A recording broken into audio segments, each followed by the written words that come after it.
Mwokozi wa kila enzi na jina jipya. Biblia inatabiri juu ya ujio wa pili wa Yesu. Katika Waebrania sura ya 9 mstari wa 28 imeandikwa, Kristo atakuja mara ya pili kuwaletea wokovu. Yesu atakapokuja tena atakuja na jina jipya, sio jina la Yesu.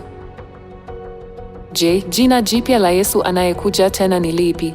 Mungu aligawanya miaka ya kazi yake ya ukombozi katika enzi tatu na akatupatia jina tofauti la Mwokozi katika kila enzi. Katika Mathayo sura ya 28 mstari wa 19 imeandikwa, mkiwabatiza kwa jina la Baba na la Mwana na la Roho Mtakatifu. Inamaanisha kwamba kuna jina la Baba, jina la Mwana na jina la Roho Mtakatifu. Kuanzia sasa tutafute jina la Mwokozi ni lipi katika kila enzi. Jina la Mwokozi katika enzi ya Baba ni lipi? Isaya sura ya 43 mstari wa 11. Mimi ndimi Bwana, zaidi yangu hakuna Mwokozi. Jina la Mwokozi katika enzi ya Baba ni Yehova. Jina la Mwokozi katika enzi ya Mwana ni lipi?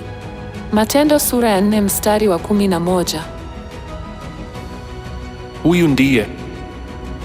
Wala hakuna wokovu katika mwingine awaye yote, kwa maana hakuna jina jingine chini ya mbingu walilopewa wanadamu litupasalo sisi kuokolewa kwalo. Jina la Mwokozi katika enzi ya Mwana ni Yesu. Enzi ilipobadilika kutoka enzi ya Baba kwenda enzi ya Mwana, jina la Mwokozi likabadilika kutoka Yehova hadi Yesu. Enzi hii ni enzi ya Roho Mtakatifu. Kwa kuwa nyakati zimebadilika kutoka enzi ya Mwana kwenda enzi ya Roho Mtakatifu, vivyo hivyo jina la Mwokozi lazima libadilike. Jina la Mwokozi katika enzi ya Roho Mtakatifu ni lipi? Ufunuo sura ya 3 mstari wa 12. Yeye ashindaye nami pia nitaandika juu yake jina langu jipya. Ufunuo sura ya 2 mstari wa 17. Yeye ashindaye nitampa pia jiwe jeupe ambalo juu yake limeandikwa jina jipya. Hapa hilo jiwe linamwakilisha Yesu. Inamaanisha kwamba jina jipya la Yesu lipo. Na jina jipya la Yesu ni jina la Mwokozi katika enzi ya Roho Mtakatifu. Basi, tunawezaje kujua jina jipya la Yesu?